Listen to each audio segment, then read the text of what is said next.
Goal Getting Podcast, Episode 9. It's time for Goal Getting Podcast, and I'm your host, Tony Woodall. Welcome back, and I'm sorry, please ignore this for a moment. I always do. Just don't pay him any attention. It's just my subconscious mind. Do you hear those nagging thoughts and limiting beliefs when you're working on your goals? Is your subconscious mind trying to sabotage your success? Do you want to change those limiting beliefs and negative goal-sucking thoughts from your mind?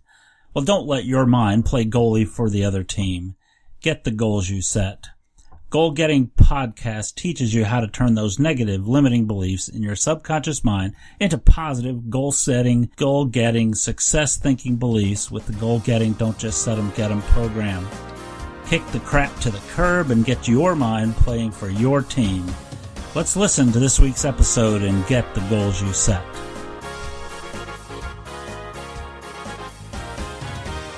Today's podcast is brought to you by Audible.com. Get a free audiobook and 30-day free trial at www.goalgettingbook.com. Over 150,000 titles to choose from for your iPhone, Android, Kindle, or MP3 player. Hello, this is Tony Woodall, your host with Goal Getting Podcast. I'd like to welcome to the show. How are you doing, Goal Getter Nation? I'm having a wonderful week, and I hope you are as well.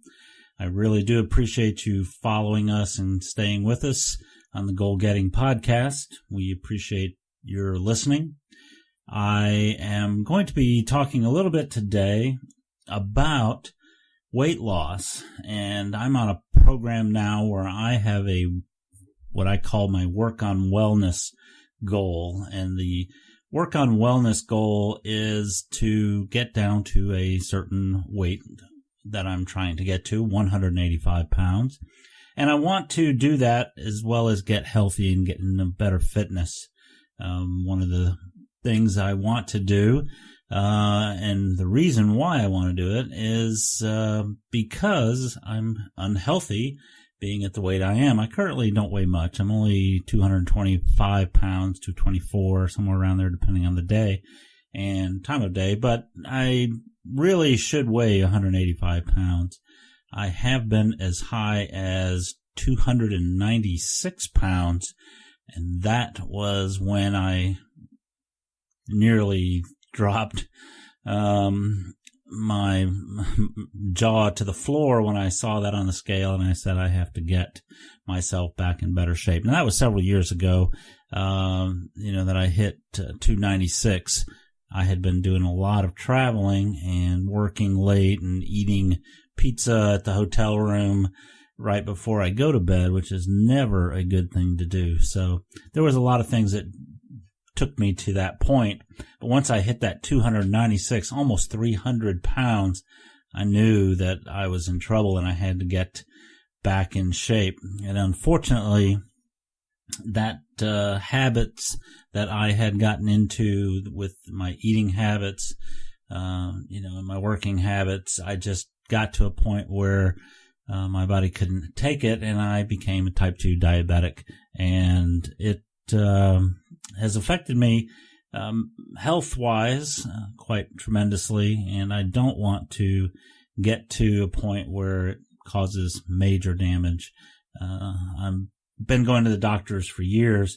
I think, since around 97, 98 was when I was diagnosed initially, and I've been working on it for years during that time. And then I lost a bunch of weight, and I got back up and, have been fluctuating back and forth, trying to lose the weight, and, but I keep getting bad habits that keep coming back, and, things that affect me mentally, stress and other things. And, I wanted to lose the weight a lot easier, and I have lost weight on several different occasions. I got actually down to 210 a couple years ago when we were doing a Biggest Loser competition at work, and that was really fun, and I really worked hard to get to that point. I had, done that to, had some financial motivation, as well as just, I'm very competitive, and we were going up against other people in the office, and I wanted to win. And I came close. I only got second place, got beat out by just a couple percentage points by one of my coworkers, and she did very well. But it was very, and still is very devastating. I still haven't got down to my goal weight. I got a little bit more. At that time, I had some things happen at home. My mom passed away, and that kind of set me back a little bit. Started eating a little bit more than I should have in the holidays shortly thereafter. And when I finished up, I was back up 15, 20 pounds. And I've since lost some down to about 224. But, really when I started this, even back 2006 through 2010, I had big weight loss. I did some work at part-time work at a bakery at, a nice grocery store. And you would think that, working at a bakery would cause you to gain weight, but I actually lost, a lot of weight at that point. I was at 4X, when I started there in the little smock things that they have you wear in the bakery. I had a 4X and very large at that time. And by the time I resigned at that bakery, I was actually weighing only 235 pounds, and I was down to a 2X. So working at a bakery is really hard work, up and down, helping customers, getting the bakery items out of the case and carrying boxes and bakery items, around and stuff. Some of them are pretty heavy, lifting trays of baking goods that aren't baked yet, that are mostly liquid, into the ovens and things like that. They're pretty heavy. Got a lot of exercise, cleaning the ovens. It was hard work, up and down, bending and squatting a lot. So I got a workout and lost a lot of weight. And of course, I was had watched, not only did I have the exercise, but also watched what I ate, not because I had to, or not because I wanted to, but more because I had to. I had, working at a grocery store limits your income. Retail doesn't pay very well. And I would only eat a peanut butter sandwich every meal for about 2 years, actually. But I love peanut butter and jelly, and that's not so bad for me. But anyway, we're getting off topic here, and I want to talk about weight loss because it is a tough goal. It's very, very tough to lose weight. And I used to be a trained hypnotherapist. I received my training for hypnotherapy at Hypnosis Motivation Institute in Norcross, Georgia at the time. It's no longer in Georgia, but it was founded by Dr. John Kappas in 1968, the original Hypnosis Motivation Institute, or HMI, in Southern California. It's still around, I think, in Tarzana, California area, basically. You can check our show notes at goalgettingpodcast.com. I'll have a link to their website for the Hypnosis Motivation Institute, or HMI. But I studied under Dr. John Kappas several times, several classes under him, and a lot of videos that he had prepared for training. But the instructors at the course there in Norcross were very good and supervised by him. But the great thing I did get to learn as a hypnotherapist, I did a hypnotherapy internship for a year where I took some of the things that I had learned on stop smoking therapies, weight loss therapies, relationship counseling, behavior modification, etc., and did a hypnotherapy internship for a year where I got to work with clients on various things. And one of the things, in my studies and in working with clients during that time, we did a lot of studying on weight loss therapies, and it is one of the toughest and hardest therapies to work with people with and on. It's also very hard on the people who need to lose weight because there's just so many components to a person's weight and their weight loss and why they weigh as much as they do a lot of times. One of the things that we learned, there are a lot of psychological factors that can affect a person's weight. And I saw and read several case studies for examples of women who had been sexually abused as a child that had taken that abuse inside, and their subconscious mind had developed negative limiting beliefs that affected their, future relationships and also her weight. One example that we reviewed and studied was of a severely obese woman who had been abused by a family member. And she had tried diets for years, joined gyms, she worked out, she tried to, eat well, but she never could lose the weight. And she was very frustrated and went to a hypnotherapist, mainly to stop smoking, because she also smoked, which didn't help. And in the conversations where the therapist, it was finally revealed, and they realized that she had been abused as a child by a family member. And as I got into the therapy, they learned that she was overeating, and her subconscious mind was generating a lot of triggers to her when she tried to enter a relationship with someone. And it kind of set her up to overeat or eat the wrong foods so that she was protected from men. And, the subconscious mind, was making her think that this was, good for her, and she didn't even realize it.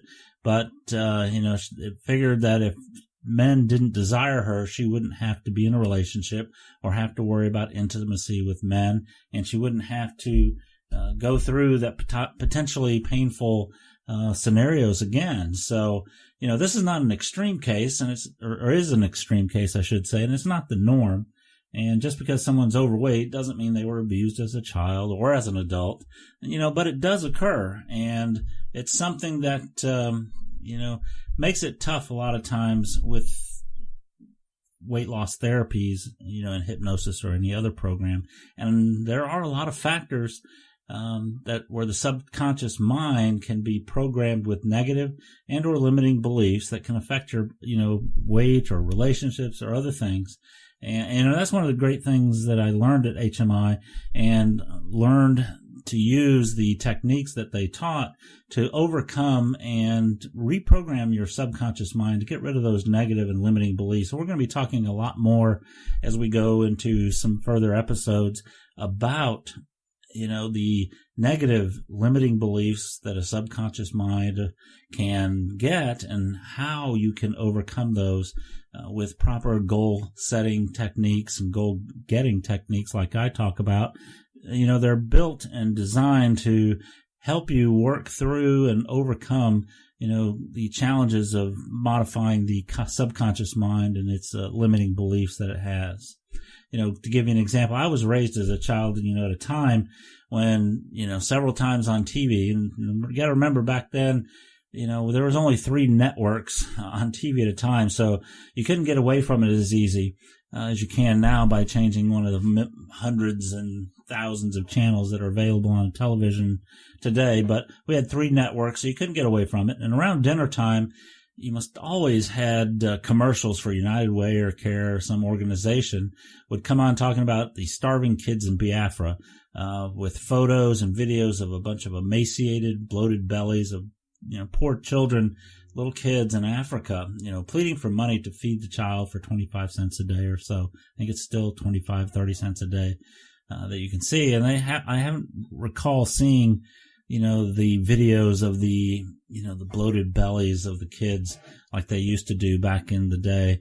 Now it's a little more restrained, and, now you talk about educating children and things like that, which is much nicer and much more friendly than in the past. But those kind of things, your parents and your grandparents back then, and mine used to do it, would often tell us kids at the dinner table, finish your plate, there are starving kids in Africa. And, kids, we don't understand what that is, and we see those videos and those pictures on TV, the starving kids in Africa, and you go, I don't want to end up like that. And, you don't want to do it, so you clean your plates, even if you weren't hungry or hated the food. And the good thing is, if you had a dog in the house that you could kind of share that food with, you might get away with it if you didn't like it. But, we almost always couldn't even get down from the table until our plate was clean.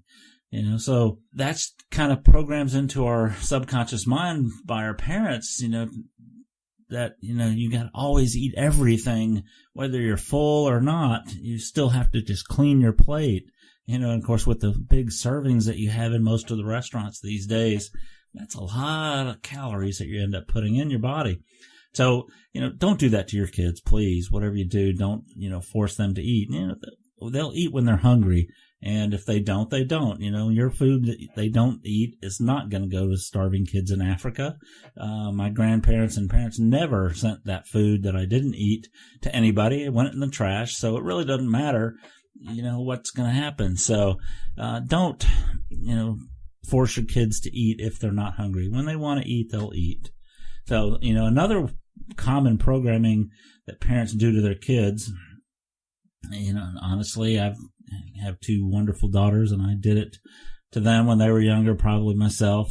But kids are often tempted or given food to quiet them down or get them to behave. Again, this is another bad behavior on the parent's part to do this. And, what it does is it starts triggering subconscious things or subconscious triggers in our subconscious mind.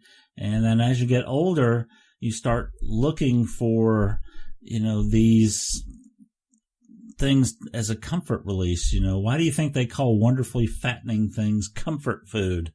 Because it gives us comfort, because those are the things when, you're not feeling well, you're sad. Well, let me fix you something really good for you that you'll love, some fried chicken or pizza or, hamburgers and French fries. Let me take you to McDonald's.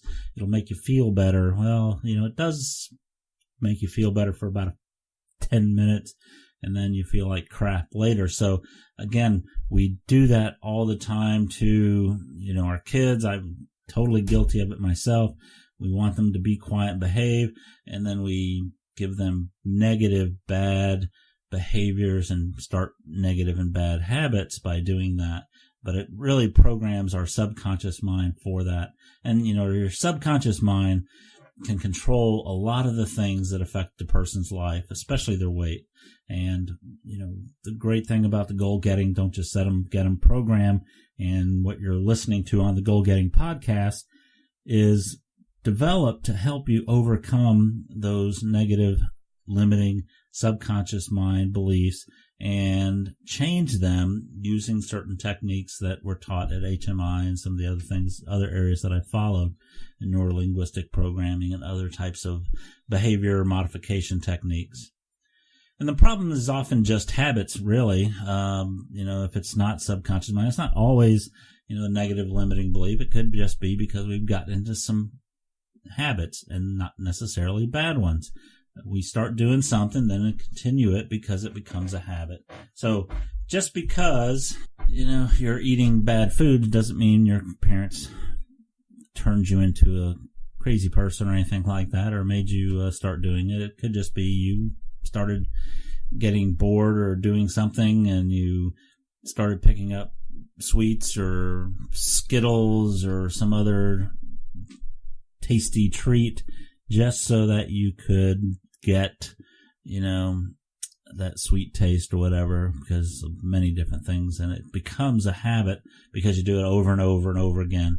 And then the more you do it and the more you trigger that feeling, and we'll talk about what the habit loop is in just a moment. But, a lot of times it is just habits, and sometimes they're negative, bad habits.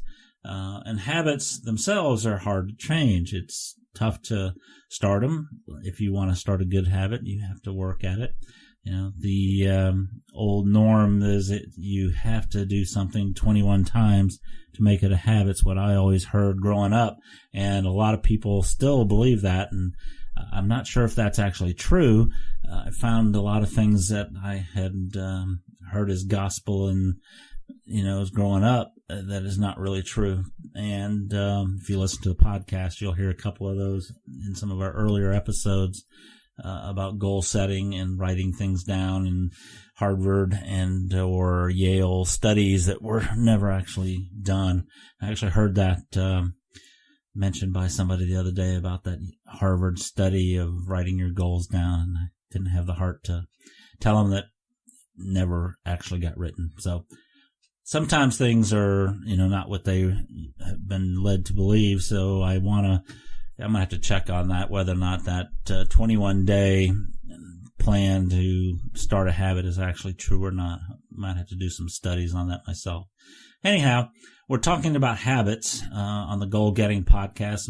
I am Tony Woodall, your host, and I am a stress eater. And when I get stressed, like a tiger, I go on a hunt. What I typically do, for example, when I'm at work, and usually it's around 2, 3 o'clock in the afternoon, and there's some blood sugar issues at that time, just to let you know. But it happens many times, not just at the 2:30 o'clock time when your blood sugar drops after lunch, but, many times during the day, unfortunately, where I start getting stressed, and it can happen anytime, and I go on my tiger hunt and start going down the street, around the corner. My nose starts that smelling, and then it picks up the scent. Specialties. And if you're not from the Bay Area, San Francisco, we have a company called Specialties, and they have the best dark chocolate walnut and chocolate and peanut butter chip cookies and chocolate cookies. And oh my gosh, it just smells wonderful. And it's right around the corner from my building. It's in technically the same building block of buildings that I'm in. So it doesn't take long to find it. But, once I find it, it's time to feed the tiger. Essentially that tiger is my habit to go out and relieve that stress. It makes me feel better eating those chocolate chip cookies or those chocolate and peanut butter chip cookies, or especially dark chocolate walnut cookies, because I love dark chocolate. As I feed my tiger and start feeling better myself because of that, my stress starts to go down. At least that's what I think. And I add another couple pounds on my body, or make myself a little more high blood sugar at that time of day. It's not a good thing. So, I've been reading a great book called The Power of Habit, Why We Do What We Do in Life and Business by Charles Duhigg. Hey, Goal Getter Nation, this is Tony, and I want to let you know that we've got a great offer for you. For the listeners of Goal Getting Podcast, Audible is offering a free audiobook download with a free 30-day trial to give you the opportunity to check out their services. If you want to check out The Power of Habit by Charles Duhigg, you can check that book out at goalgettingbook.com or choose any other audiobook. To download your free copy of The Power of Habit or any other audiobook today, go to goalgettingbook.com. That's goalgettingbook.com to get your free audiobook. I started reading it trying to find out more about habits, because I know, from my experience that, habits are key in weight loss, because again, a lot of times it is bad habits in most cases that we've developed that cause us to overeat or to eat the wrong foods or eat at the wrong times. So those certain things that are triggered and what causes those was important to find those out, because I have to overcome my tiger and tame my tiger. And that is, reason why I picked up the book. It had been on New York Times bestseller list, and I started reading it. It's a great book. So who is Charles Duhigg? Charles Duhigg, he's a reporter for the New York Times. He's also author of several recently published books. But The Power of Habit was about the science of habit and formation in our lives, companies, and societies. I hope to get in contact with Mr. Duhigg to try and get him on an interview with our podcast here to talk more about habits, how they affect us, how we can change some of those habits. But, check out his book, The Power of Habit. It's an excellent book, an easy read, but very, very informative. I found out a lot of things about habits, about keystone habits, and things like that. And one of the most important things I found out in his book is that there is what's called the habit loop, how habits work. And that really enlightened me on what I can do to feed my tiger and, change the habits from a bad habit to a better habit. And there are 3 parts of a habit. There's a cue, a routine, and a reward. Now, in my feeding my tiger habit that I have, my cue is I get stressed. And when I get stressed, The routine is the tiger starts to hunt. He goes out looking for something to make him feel better, to get something to eat. And the reward is, well, it's nice, sweet, chocolatey or sweet treat. Any kind of pastry really works. I love chocolate, but it really can be a cinnamon roll or any type of pastry that I just love. And specialties is a big weakness on there. And my other favorite is Ho-Ho's from Hostess. The Hostess Ho-Ho's. There's a 7-Eleven that opened up around the corner from our office too, and they sell Ho-Ho's, $1.49. And it just makes it very tough. And they have pastries as well. They have a great apple fritter there for $1.39. And yes, I know, I almost memorized that, but that is my tiger that needs to be fed. So, changing habits is hard. And, it's funny because, all kinds of habits you get into and they're really tough to break. I recently moved a few months ago, and even last night, after 3 months or more of being in the house that I'm in now, whenever I leave BART, which is our rapid transit that we use in the San Francisco Bay Area, and whenever I turned out of BART to go towards my old house, and I know better. It's just that when I get off work, especially late, I'm not thinking about where I'm going, and out of habit, I make a right turn instead of a left turn. And then I have to do a U-turn to get headed back the other way. So when reading the book by Charles Duhigg, one of the comments that he says is, rather, to change a habit, you must keep the old cue and deliver the old reward, but insert a new routine. And the easiest way to change a habit is to change the routine. So, we're going to leave the cue the same. I need to work on myself not letting things stress me out. And that's fodder for another episode later on, talking about stress and how to overcome stress. And that is a goal that everybody should have. That stress is not healthy. You should probably work on being mindful and relaxing a little bit more. But that is my cue that starts me on my taming the tiger habit, or my feeding the tiger habit. We want to tame the tiger now. Then there's the routine. What I have done, because after I learned about this particular process, is to start keeping something healthier around that I can eat, and put it somewhere where you have to go on a hunt to do it. So we don't want to change the routine completely, or in the cue at all, nor do we want to change the reward. We still want a sweet treat of some sort, or some sort of treat, whatever it is, but the routine needs to change. So what I did is I started taking a trip to the Eagle Cafe, which is in a building next door.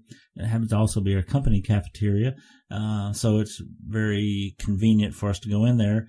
But the Eagle Cafe, they are very big on eating healthy, and we have apples and fruits around. So I go find my hidden apple or something else that's healthy in the Eagle Cafe. I pick out a nice apple or two and take it back to my desk, and I have set up a routine to prepare that apple for eating. I basically get a paper plate that we have a knife at my desk that I can slice the apple into thin slices so that I can eat them like potato chips or chips of some sort, or cookies. And then I get to sit there and eat, little pieces of my apple, just like it's a cookie, and it's sweet, and I get that same feeling of that reward, making me feel better. So I try to do that now, and instead of taking my walk around and finding specialties. But I do love apples, and a lot of times I bring my own and keep those somewhere where I have to do my walk to get to them, in the same type of routine. Not necessarily walk far, maybe in our break room, but I have to go get the tools and the supplies to cut the apple into the desired state that I want them. So we want to do the same thing. We want to come up, keep the cue, find out what it is, and, tame your tiger. Find out what your cue is, change your routine, keep the same reward, and tame your tiger. Cue the tiger growl. So what are your cues? That's what you want to think about. What do you have for your bad habits? What are your habits that you have that are bad that might affect your weight? Do you have any bad habits that would affect other areas of your life? Let us know on our goalgettingpodcast.com. We have a comment section there at the bottom of the page. Please fill out some comments there. Let us know what your areas of habits that you have that are not necessarily good that you need to work on. And maybe we can help you work on, modifying that routine that you have. But there's 3 steps that you need to look at when you're setting up, these habit changes. One is determine what your cue is. What triggers you to start the routine and get the need for the reward.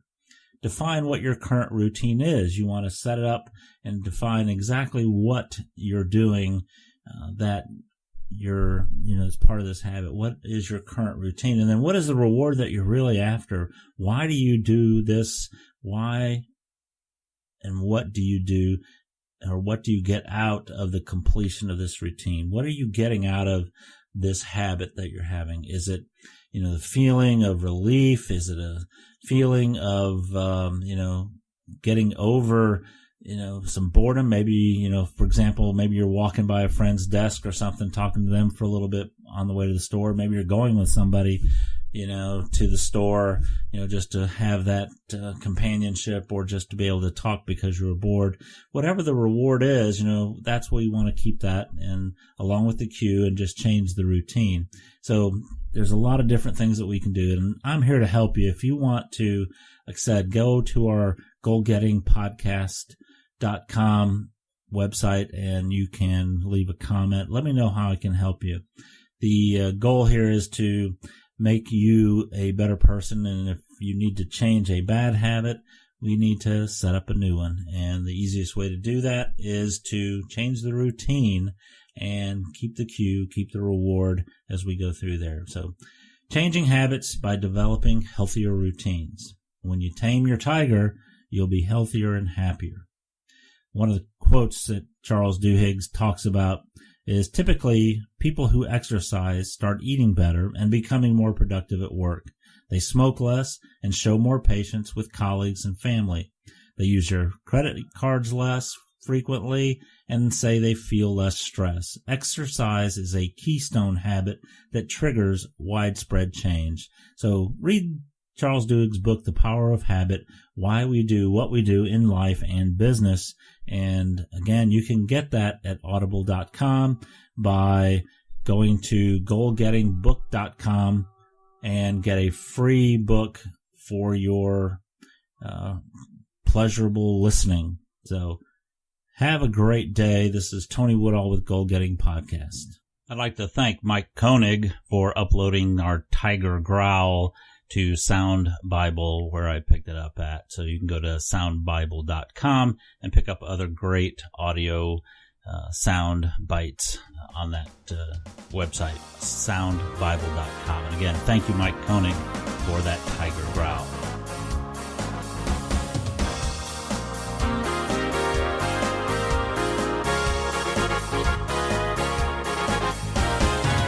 Thank you. That was great music. That was Baccarat by my good friend Mark Sensinger. If you really want to have some excellent music for a wedding, for bar mitzvah, for any other type of event, you should contact Mark at marksensinger.com. Mark is a wonderful composer out of the Boston area. Mark has written pieces for symphony orchestras, Boston Pops, several different events in the Boston and New England area. I highly recommend you check out Mark at marksensinger.com. See if he can't come up with something good for you, whether it's wedding, birthday, anniversary. Have him create a lasting and a wonderful score that will help you understand how important that particular date or event is for you. So thank you, Mark. I appreciate it. And that's Baccarat from Mark Sensinger at marksensinger.com.